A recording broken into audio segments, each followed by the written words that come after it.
My next guest is sounding the alarm over feminism. She's a scholar at the Institute for Human Ecology at Catholic University of America. She's also author of a new book, Something Wicked: Why Feminism Can't Be Fused with Christianity. Dr. Carrie Gress, welcome back to the program. Thank you. It's great to be here. The title of your book, Something Wicked, I mean, I of course, the Shakespearean in me jumps out, the Right. Macbeth reference, by the pricking of my Right. thumbs, something wicked this way came right to mind. But it Yes. also brings to mind Broadway and Hollywood's recent musicals, Wicked and Wicked for Good. The show, of course, is based on the Wizard of Oz book by L. Frank Baum. What's the Right. connection there between feminism and Baum, who was the originator of the Wizard of Oz? Tell me about how that and how these hugely popular Wicked films continue to either embrace or defile that legacy. No, I think it's a fascinating connection that very few people know, and I didn't know it either. I discovered it when I was researching the book. Frank Baum's mother-in-law was one of the first wave feminists. She was very close with Elizabeth Cady Stanton and Susan B. Anthony. They worked really closely together until um, the feminists decided to join forces with the temperance movement. And Gage went nuts. She said, "We're supposed to be against Christianity. I'm involved in witchcraft. I'm not going to have anything else to do with you." So she also starts influencing her son-in-law and her daughter, introducing them to seances and all kinds of different variations of witchcraft. Well, this is who her son-in-law was Baum, and so you can see after her death, actually, he has this inspiration for the book, The Wicked Wizard of Oz, and in that book, you can see her influence, where you've got the good witch, you've got the bad witch, and you also have this character of the wizard who's supposed to represent the patriarchy. This idea that she's trying to dispel. So it's very much an anti-patriarchal feminist story, shot through with all of this occult. The recreations, the Stephen Schwartz musical and the films that followed, they're actually true to the. I have to tell you, I've always loved L. Frank Baum. I only recently came across this too, the connection to the suffragette movement and the kind of feminist undertones. I missed all of that the first read. No, and I think most of us have. And that's what's really fascinating, is just the longevity that it's had, and the interest that it's held, and just it's very subtle and very subversive, I think. It's great storytelling, but it's conveying a lot more that's going on at the same time. But I think this is one of the important pieces that we've missed too, is we tend to think of the first wave as something that was really good, when in fact it was really full of women who were either involved in witchcraft, or they were Unitarians, which means they didn't believe in Jesus. They thought any kind of male intermediary was going to be an obstacle to their faith with God, because they were Unitarians. So Jesus is an obstacle, pastors are an obstacle, any kind of man is an obstacle. So that's Yeah. really an important. And then finally, You, of course, we know that the bishop spoke out about it. Cardinal Gibbons wrote against these women as well in 1902. you argue in the book that feminism really, it isn't just misguided, it's actually a rival faith. What do you mean by that? Yeah. Yeah.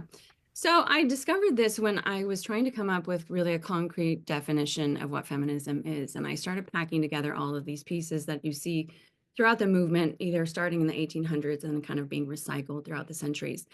And so feminism, I noticed it's got this idol, which is female autonomy.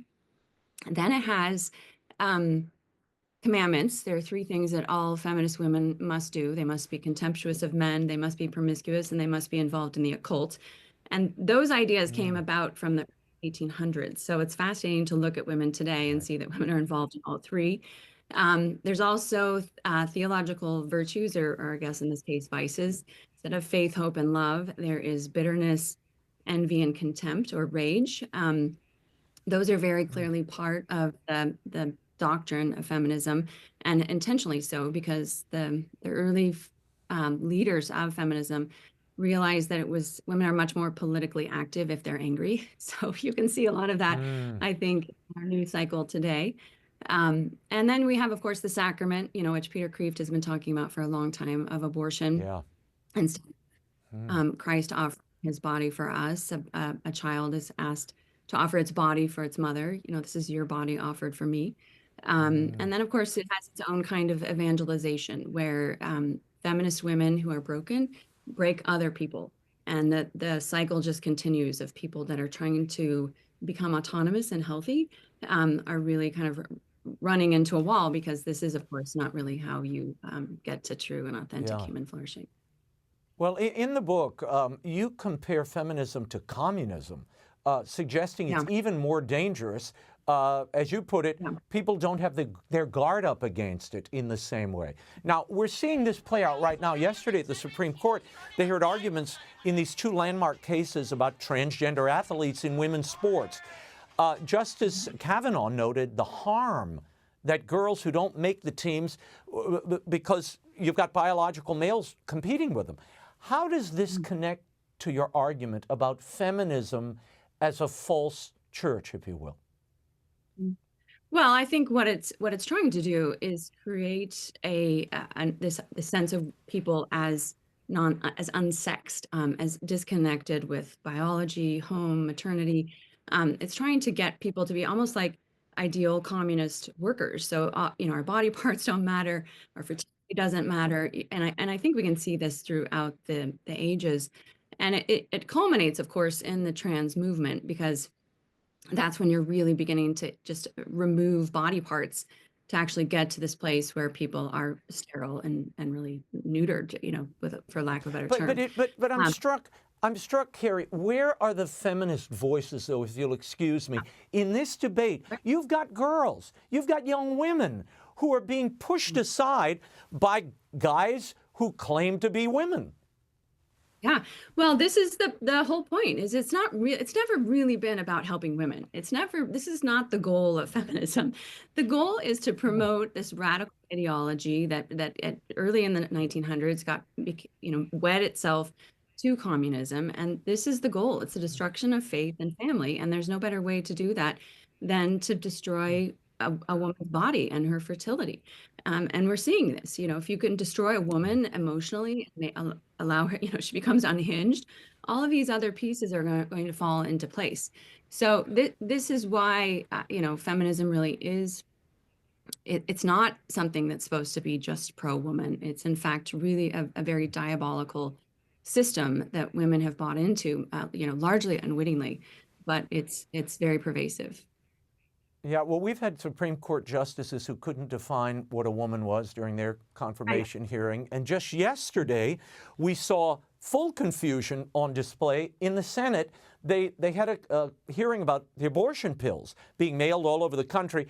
This is Dr. Nisha Verma. She's an OBGYN. She was called as an expert witness by the Democrats in the committee. She refused to answer when Senator Josh Hawley and Ashley Moody asked if biological men can get pregnant. Watch this.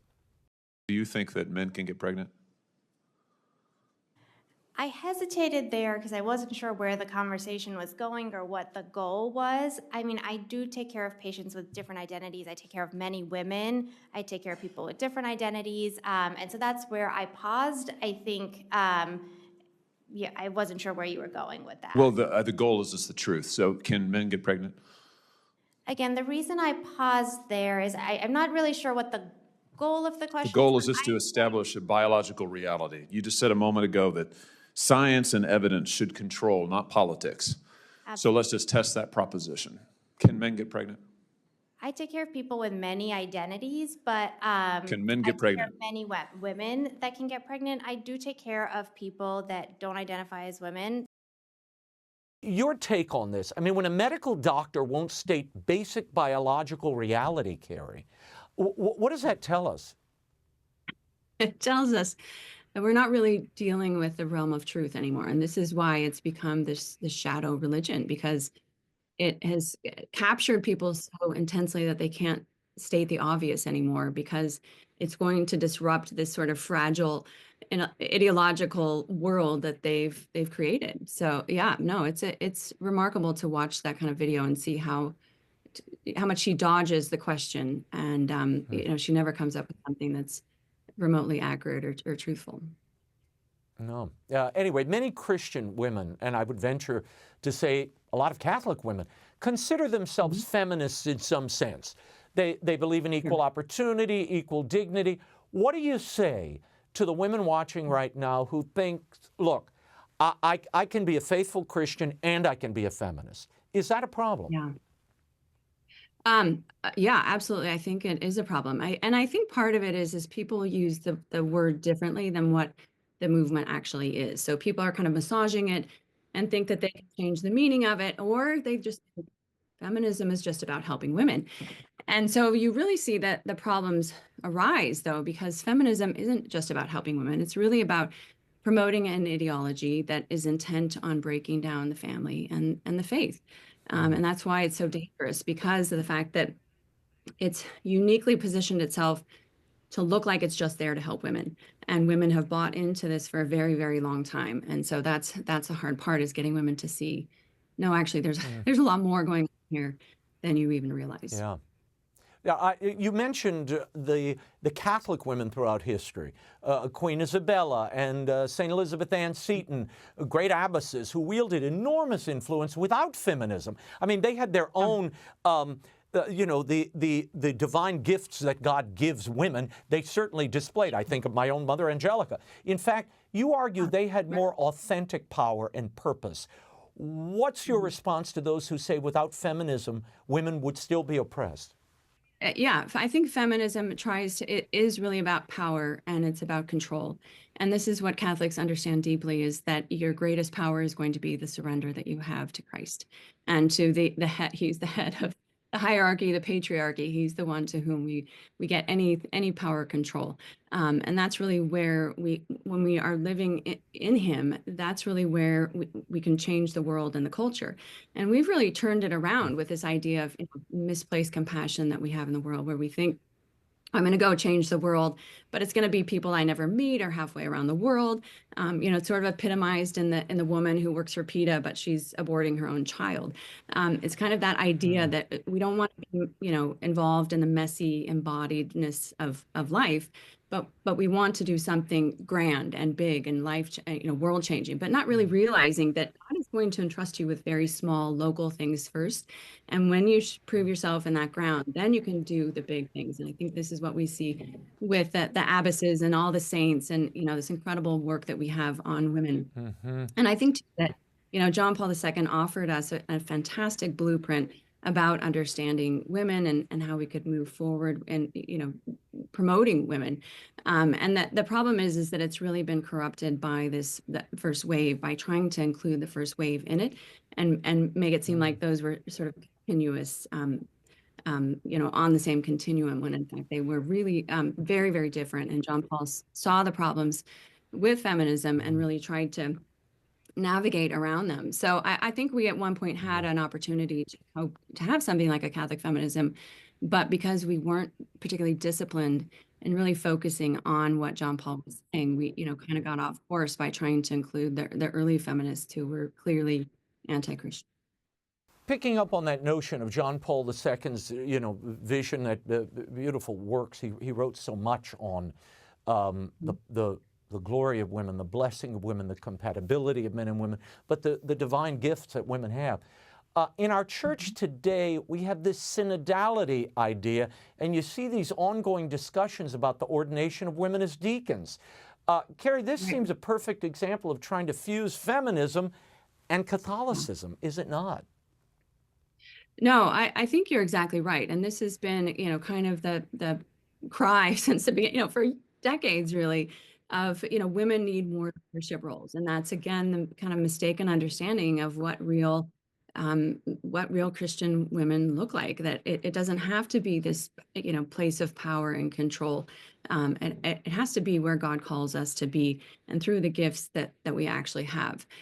So yeah, I think the other key piece of this too is just the role that women as victims plays, I think, within the church. Kind of this, we have to keep revisiting this, because we haven't apologized enough to women or whatnot. But I'm still waiting for men to be apologized. If certainly men have mistreated women, but women have mistreated men as well. And I think we need to look at both directions and really do a course correction in terms of understanding how it is that we help men be better men.